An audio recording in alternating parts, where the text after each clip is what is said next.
Okey, soalan pertama tadi pasal hukuman.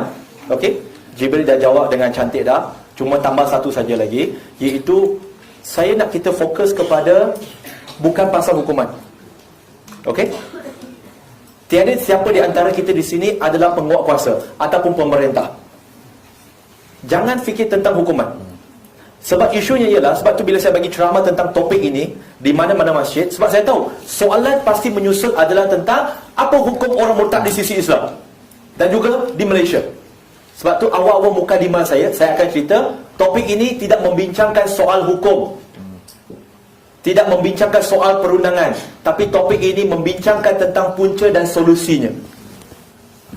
Sebab kalau hukum senangnya, haram, macam ni, bunuh, apa pun nak buat? No. Di Malaysia secara umumnya, isytihar status keluar, bila dah diisytiharkan dia dah keluar, tak ada apa secara umumnya. Okey, itu soalan pertama. Soalan kedua, dia dah jawab dengan begitu bagus sekali, itu tentang macam mana nak mulakan dan kamu tambah dan detect kan. Macam disebut, just penambahan dari segi pengalaman saya sendiri, dia sebenarnya lebih kepada pengalaman kita. Sebab tu saya kata ambil tahu, santuni. Kita kena kerap. Okey, kita kena kerap. Kalau seorang kita yang dah terbiasa berjumpa dengan missionary Kristian, contohlah kan, dengar je bunyi dia tu, dia je kita tahulah. Dia Kristian lah, dia missionary. Dia akan tanya soalan dengan cara dia yang terlatih. Dia dah standard dah cara dia. I just would like to ask you, I'm a bit curious. I just would like to ask you, you know, your prophet, dia akan buat cara gagap. Kalau tengok video Dr. Zakir Naik, anda akan perasan ramai yang beratur bertanya soalan tu, mereka prepare soalan, sebenarnya itu memang soalan yang mereka sendiri prepare. Mereka itu Christian missionary buat-buat bodoh. Buat-buat bodoh. Sebab itu kadang-kadang akan nampak Zakir Naik, bila orang tanya soalan, dia akan expose intention dia orang. Dia tanya, is this your only question? And is this the most important question? Yes. If I can answer you, will you embrace Islam? No. Okay, tahu. Dan kadang-kadang dan perasan dalam dia punya sesi soal jawab, akan ada orang yang bila tanya satu soalan, lepas tanya kan, dia akan, bila Zakir Naik bagi kod lain, dia akan switch goalpost, dia akan switch topik dia. Maksudnya, bila kita dah ada pengalaman, kita tahu, dia cakap macam ni, tahu. Bila kita dah handle orang yang dah pernah, yang kita pernah handle kes murtad, kita akan dengar dari segi cara dia bertanya itu, okey. Dan kadang-kadang kita kena tengok juga kepribadian kita. Adakah kita ini being perceived oleh mereka sebagai orang yang terbuka ke tidak? Kalau dia nampak kita ini jenis yang sangat agresif, tertutup, cara dia bercakap dengan kita mungkin berbeza juga. Okey? So kita kena selalu senantiasa terbuka untuk mendengar mereka, dan macam mana untuk ajak mereka balik. Step tadi, be a good listener. Cuba faham, empathy, jangan simpati. Apa beza simpati dengan empathy? Bila simpati, you terjun bersama dengan dia. Empathy, you berada di luar, cuba selami jiwa dan perasaan dia, dan kemudian cuba bawa dia keluar daripada perasaan itu. Itu empathy. Okey, soalan yang ketiga tentang dia tak boleh terima ada 1 bilion manusia akan ke neraka dan sebagainya. Isunya adalah pemahaman dan soalan itu. Soalan ini sometimes it sounds like, alamak, leceh betul lah soalan macam ni, kan? Tetapi soalan macam ni, dia mengganggu perasaan dia. Tapi kalau kita buka satu lemparan kepada dia, kita tanya dia, okay, just for the sake of discussion, ya, dia kata 1 bilion tu masuk neraka, dia tak boleh terima. So saya nak tanya dia, so what religion you belong now? Dia kata, no, I don't have religion. So do you still believe in God? No. Kalau dia kata no, saya akan bawa, okay, fine. You reject God because you do not understand, you didn't get the answer why there is 1 billion of people, non-Muslim, they will go to hell. Now, I just want to ask you, maybe you can give me some answer. After you become an atheist, what answer do you get? You fall deeper into the fallacy. Orang yang murtad, dia kata, saya tak boleh terima lah. Kan kita kata Ar-Rahmanir Rahim, Maha Pengasih, Maha Penyayang. Tapi, kenapa ada kesengsaraan, saya tak faham. Mana Tuhan kasih sayang? Kenapa ada tsunami? Kenapa orang mati? Tak Tak boleh. Tuhan tak adil. Tak ada. Tuhan tak ada. So saya kata, okay fine. So sekarang kau jadi apa? Atheist. Aku tak percaya ada Tuhan. Okay fine. Selepas kau jadi atheist, apa jawapan kau dapat? In fact, bila you jadi atheist, you fall deeper into the problem. Because you have no answer at all. Tapi in religion, despite mungkin bukan 100%, tetapi mungkin kita kata 80-90%, you can get the reason and the wisdom. Tapi become an atheist, you have no reason and no wisdom as well. Faham maksud saya tak? At least kita tahu, okay, dari segi perspektif agama, kita kata, pertama, dunia ini bukan utopia. Dunia ini adalah distopia. Utopia sebab dia mengharapkan kesempurnaan. Tak ada orang miskin, tak ada orang sakit. Okay, yes, akan ada. Akan wujudnya dunia yang kamu harapkan itu bukan di sini. Dunia ini adalah apa? Distopia. Utopianya di jannah. No pain, no suffering. This world, distopia. Kenapa this world distopia? Sebab dalam Quran Allah sebut surah Al-Ankabut surah 29 ayat kedua dan surah Al-Mulk surah 67 ayat kedua, hidup ini adalah satu ujian, is a test. It's just a test. Tapi kalau dia kata, tapi macam mana non-Muslim ni boleh masuk neraka? Saya kata, number one, saya tak tahu mereka masuk syurga neraka. Saya tak tahu. Nombor dua, saya tak pasti dakwah dah disampaikan kepada mereka ke belum.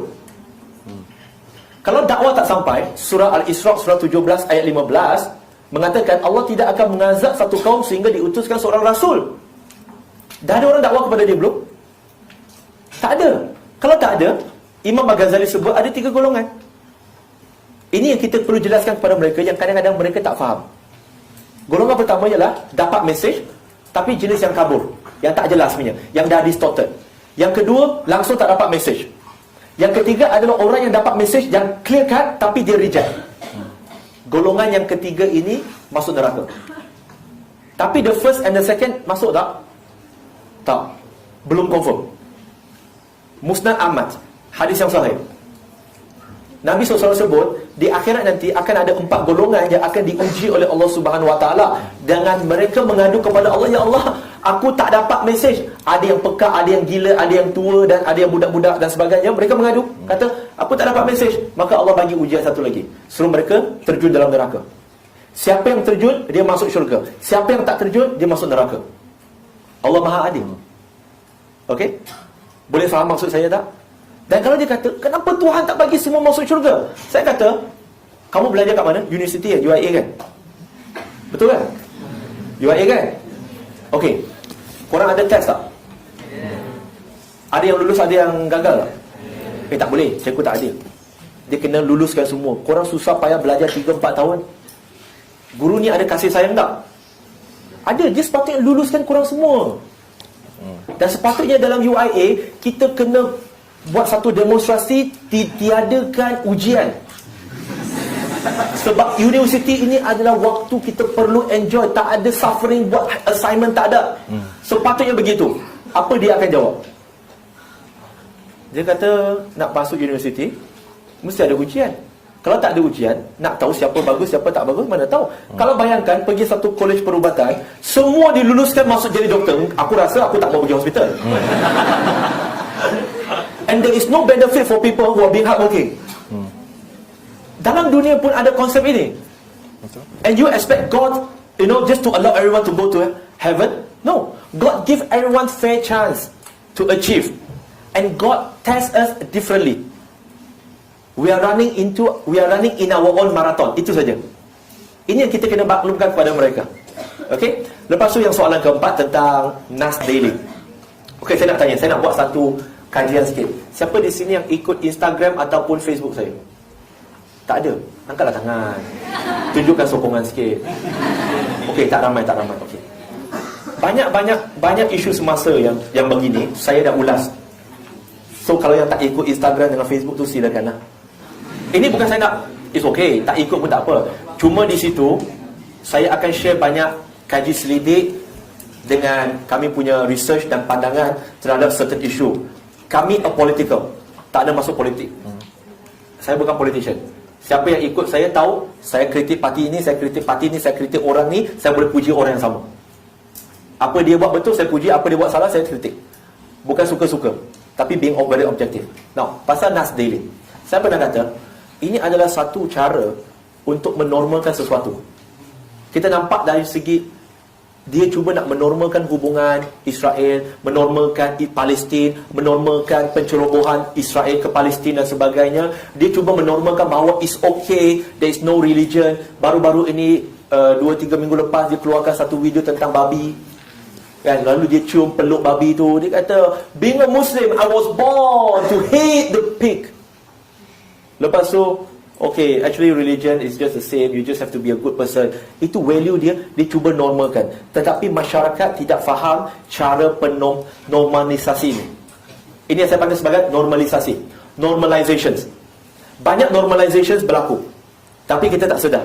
Untuk menerima ideologi songsang begini, kita Muslim tak benci babi. Siapa benci babi kat sini? Kalau benci babi, tak akanlah setiap kali kawan korang buat salah, korang akan kata babi lah kau. Kenapa tak sebut setan kan? Kalau tak sebut, sebab dia benci setan. Tapi sebab babi tu dia sayang, dia asyik sebut babi je. Betul tak? Kalau babi tu saya kata boleh dapat pahala, nescaya babi tu dapat paling banyak pahala kerana setiap hari orang mengumpat pasal dia. Jadi macam mana nak membendung? Setiap kita ada usaha. Yes, IG dengan Facebook ini, dia boleh jadi satu anasir yang menyebabkan kita rasa frust, rasa depressed. Oh, tengok hidup kawan aku ni, enjoy je. Cuti sana, cuti sini. Kau tengok aku stuck dekat sini. I'm stuck here, listening to this boring forum. Sedih kan? Tengok kawan aku kan, umur 24 dah dapat kahwin dah. Laki dia bagi Ferrari sebiji. Aku nak beli Ferrari Shaw pun tak mampu. Maksudnya dia akan, benda tu memang akan terjadi. It depends on your perspective. Psychology will help a lot. Okay? Sebab itu, cara kita nak membendung anasir-anasir seperti ini adalah setiap kita, saya kata, golongan yang mempromosikan benda-benda yang songsang, jangan share video mereka, jangan like video mereka, jangan komen, tetapi cukup screenshot dan bagi amaran, jangan tengok, kenapa jangan tengok dan sebagainya. Just bagi tahu. Tapi kalau you all tetap nak komen, okay fine, as one of the effort untuk memberitahu orang yang masih like dan tengok video dia bahawa this is the problem dengan video dia. Jangan, kalau nak boycott, sebagian boycott, rasa diri tak kuat, go out lah. Tapi kalau rasa diri kuat, tulis dekat ruangan komen dia, what is the problem. Kita kena be very objective. Jangan kata, oh you hate Muslim. This is emotional. Orang tak beli emotional. Being rational. Tulis, there's some problem with this video, with his narration. Point number 1, point number 2, point number 3, point number 4, number 5, number 6. Ingatlah, walaupun komen kita itu mungkin 100-200 orang like dekat Nas Daily, ramai yang tak like itu dah tengok apa yang kita tulis. It's part of your dakwah too. Okay? Selepas saya tulis status tentang Nas Daily, ramai yang komen di situ, yang kata, Alhamdulillah, thank you so much, saya dah unfollow dah. Okay, saya dah bagi warning, I done my part. Walaupun ada yang tak setuju, fine. Saya tak akan marah orang yang tak setuju dengan saya. So bagi saya, syarat nak masuk syurga tak semestinya 100% kena setuju dengan Firdaus. Walaupun jalan tu Firdaus yang kita nak pergi bukan milik saya.